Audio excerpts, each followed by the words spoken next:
Hi everyone, Matty here.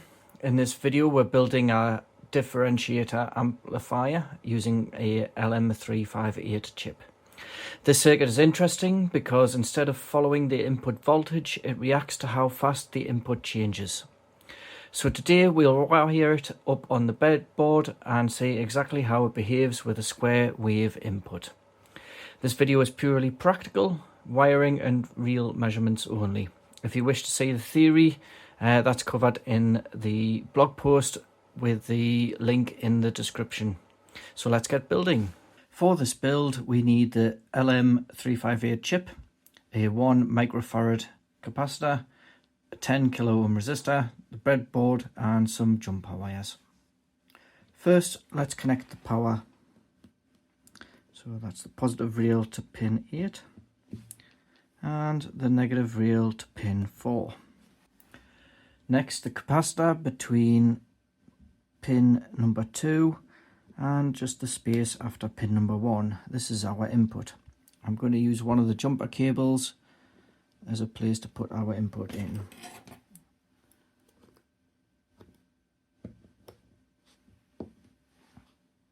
Next, we'll add the feedback resistor between pin number 1 and 2.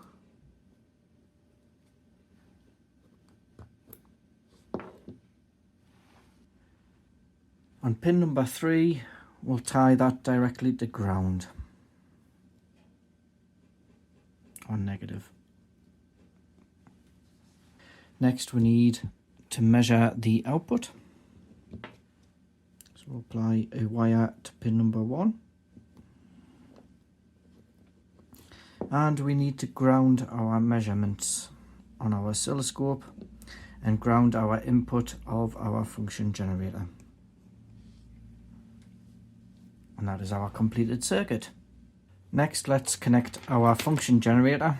So first off, let's go with our input and our ground.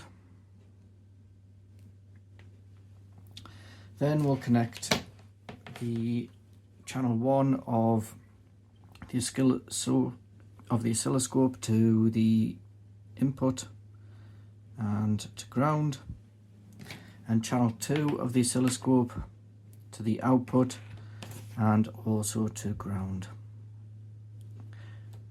Now we can begin the setup. Next, let's turn the function generator on.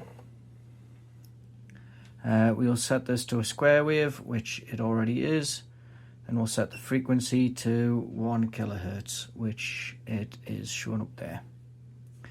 And we will turn our bench power supply on, and that should be set to around about 6 volts. I'll just knock that down a little bit. There we go. Finally, let's turn the oscilloscope on.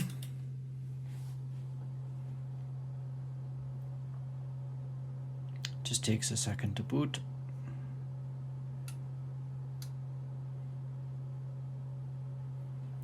And you can already see the yellow line represents our input and the blue line represents our output. Now we would normally expect a negative peak at the beginning of our square wave. However, because we've only got a single supply, we can't generate negative values.